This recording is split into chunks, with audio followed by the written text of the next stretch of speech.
So this one, we're gonna put, let me do it on my left. And put this around the thigh of the side that you're gonna kneel down with.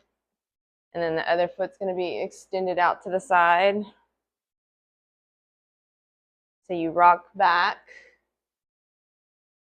thrust forward.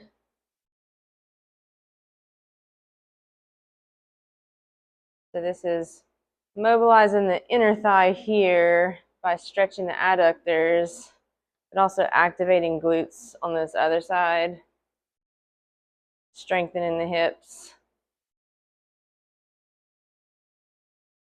So then we can switch sides. So you can see this side, extend out. So you're just rocking back, thrusting forward.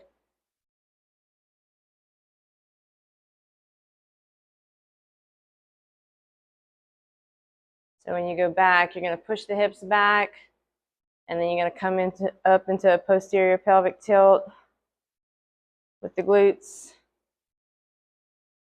Thrust forward, bring it back, thrust forward.